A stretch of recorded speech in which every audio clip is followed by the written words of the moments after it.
Et salut tout le monde, c'est Sinoir.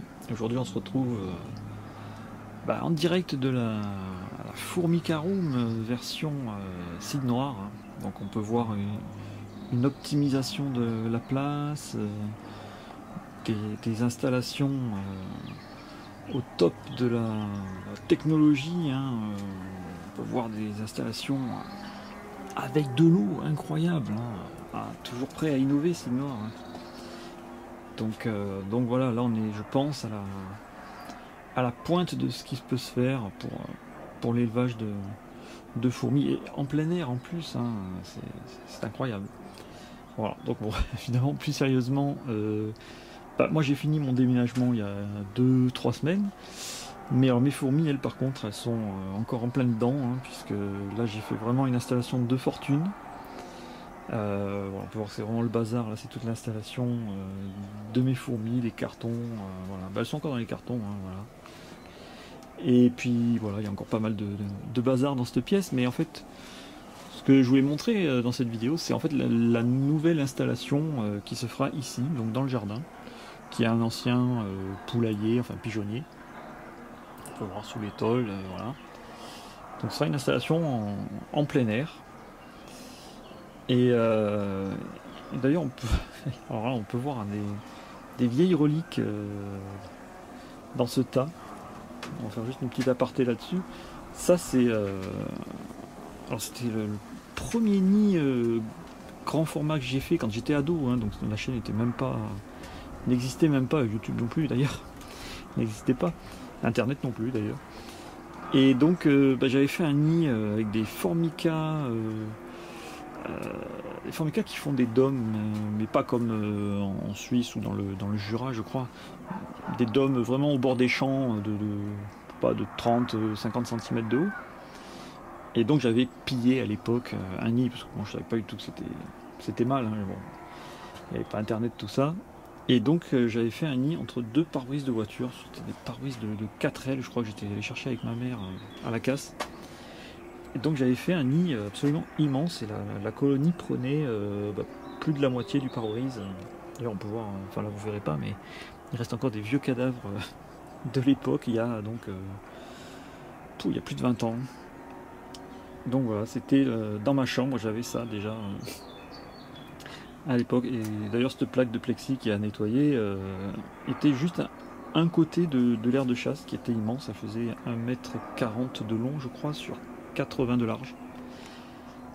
Et voilà, et elle faisait le dôme dans l'aire de chasse. C'était assez passionnant à observer.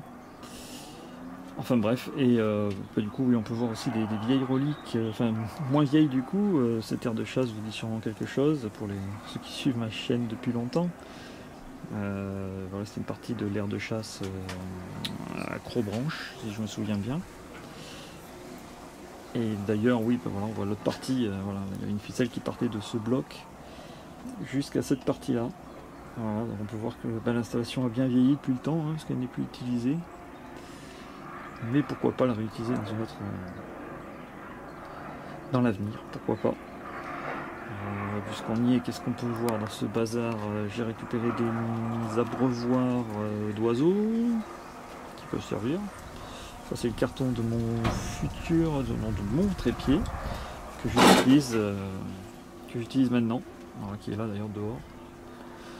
Très pratique pour stabiliser l'image. Je pense qu'on pourra faire vraiment des images très sympas, que ce soit des abeilles, guêpes ou des fourmis. Voilà, puis ça permet de reposer aussi le poignet quand je filme longtemps. C'est vrai que je l'ai testé là aujourd'hui et franchement pas mal.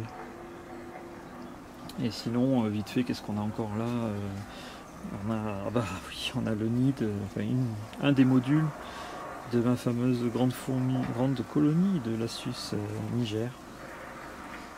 Voilà, sacré souvenir dans ce nid. Et puis, qu'est-ce qu'on a? Ah oui, on a ce nid là qui était le premier nid que j'ai utilisé pour la Suisse Niger, justement. Voilà, ça a été leur premier nid avant de les transférer. Je ne sais plus dans quel nid d'ailleurs. Voilà, c'était vraiment le tout premier, au tout début de ma chaîne. Et puis sinon, qu'est-ce qu'on a là-dedans? Des graines, mais bon ça on sait pas trop ce que ça fait là. Et ah ouais, on a des modules de fondation que j'ai pas mal utilisé pour mes Lasius à fondation. Non mais Lasius parasite, qu'est-ce que je raconte? Voilà.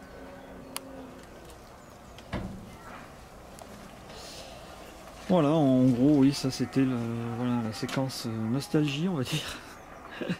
Et donc, ben voilà, l'avenir, ce sera donc cette pièce-là, qui me servira donc de formicarum, on va dire. Voilà, il faudra que je trouve un nom, parce qu'avant c'était un ancien poulailler. Et puis voilà, donc là j'ai la porte. Et puis alors bon, derrière cette bâche toute moche, il y a, ben, on va dire, l'équivalent de cette pièce-là. Donc c'est-à-dire que je vais pouvoir doubler l'espace, cet espace-là, quoi, pour les fourmis. Donc autant dire que j'ai de gros projets pour les fourmis, et notamment une aire de chasse, bah, la plus grande que j'ai jamais faite, hein, puisque voilà. Je pense que je vais partir sur du 1 mètre carré ou quelque chose dans le genre. J'ai trouvé des plaques de plexi de cette taille-là. Donc voilà, bon, je pensais le faire assez tôt, mais finalement, bon, le déménagement a pris du temps. Le magasin de bricolage a fermé, hein, parce qu'on est sur la Côte d'Azur, et donc bon, les magasins de bricolage ont toujours été ouverts, mais là ils ont décidé depuis 2 semaines de le fermer. Donc je ne peux plus rien acheter pour l'instant. Et puis ben voilà, donc bah, ce sera tout pour cette vidéo. Je pense rien avoir oublié. Oui, là par exemple, on a une branche de plante morte qui me servira sûrement d'arbre dans ma future aire de chasse. Voilà, donc vous voyez la taille de l'arbre, hein, donc vous imaginez la taille de l'aire de chasse qui ira avec. Voilà, ça fait plus d'1 an maintenant que j'y réfléchis, donc je sais dans ma tête plus ou moins ce que je vais faire. Donc voilà, bah, ce sera dans l'avenir. Bah voilà, vous suivrez ça sur la chaîne si vous en avez envie. Moi je vous dis à bientôt, j'ai pas mal de boulot. Et puis bah, ciao ciao, bien sûr. Petite prise supplémentaire, juste pour expliquer quelque chose, que je parle, mais du coup j'ai pas expliqué pourquoi de l'eau. Tout simplement c'est un bas de meubles de cuisine que j'ai récupéré dans mes travaux. Pourquoi 4 coupelles d'eau? Tout simplement parce que bah, vu qu'on est en extérieur, quand j'avais des invasions en intérieur, j'ai toujours eu le moyen de récupérer des colonies qui s'échappent, parce que bon, elles vont finalement jamais très loin. Mais là, si elles s'échappent, autant dire que voilà, elles partent direct dans la nature et je ne les reverrai jamais. Donc sécurité oblige pour l'instant, et je pense que plus ou moins je garderai ce système-là en dernière sécurité. Voilà, toutes mes fourmis sont installées sur un plateau qui est isolé de l'extérieur par de l'eau. Comme ça, s'il y a une évasion, au pire, elles pourront s'échapper que sur cette petite table blanche, mais elles ne pourront pas aller plus loin. Et d'ailleurs, j'ai prévu de mettre ensuite aussi, comme deuxième sécurité, des coupelles d'eau au pied du meuble et au pied des différents meubles qu'il va y avoir plus tard pour l'aire de chasse et tout ça. Voilà, donc, au pied des meubles aussi pour évidemment isoler, on va dire, les fourmis du reste du monde. Et puis voilà, oui, il y a aussi cette colonie. Alors, dans ce pigeonnier, il y avait des cannes qui traversaient comme ça la pièce de long en large pour bah, comme perchoir en fait.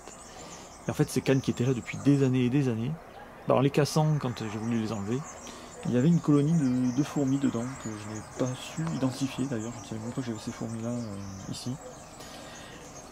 Et donc j'ai cassé la canne et du coup je leur ai installé une autre canne à côté avec un petit trou. Et du coup elles ont quitté la canne cassée pour s'installer dans la nouvelle.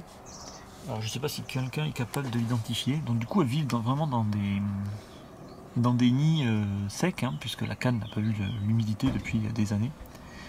Je vais essayer de zoomer peut-être. Quelqu'un saura me dire ce que c'est. Après, je suis pas non plus un spécialiste de l'identification, donc voilà, le trépied aurait servi pour ne pas bouger. Mais... voilà, si ça dit quelque chose à quelqu'un.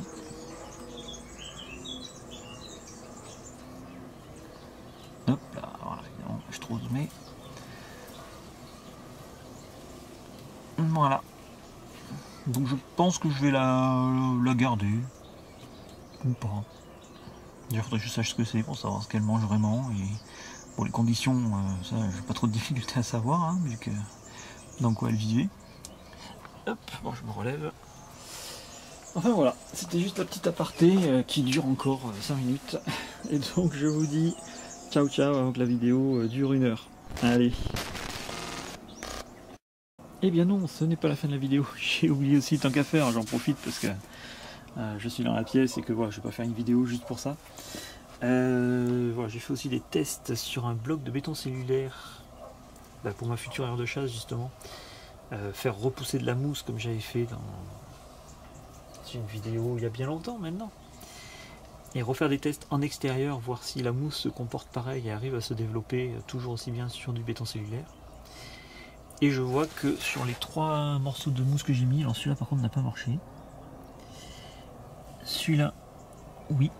Oui, le gros bloc, j'avais mis un gros gnoc là, et on peut voir qu'elle a lancé des sortes de tentacules voilà, qui rampent sur le béton cellulaire. Donc on peut dire que voilà, l'expérience est réussie. Et là pareil, j'avais mis un morceau, et on peut voir qu'elle a bien poussé. Alors, je sais pas si c'est flou ou pas. Enfin voilà, en gros, voilà, c'était un test. Un test plutôt concluant. Et même on peut voir qu'il y a de la mousse verte qui pousse un peu partout. Donc c'est ce qui, je pense que c'est le résultat que ça donnera de mon aire de chasse dans le futur. Elle deviendra verte comme ça. Et franchement, moi je préfère un petit côté sauvage comme ça que du béton cellulaire bien blanc. Donc voilà, de toute façon on verra, l'aire de chasse évoluera avec le temps. Enfin bref, voilà. Là je crois que je n'ai vraiment plus rien à dire. Allez, ciao ciao.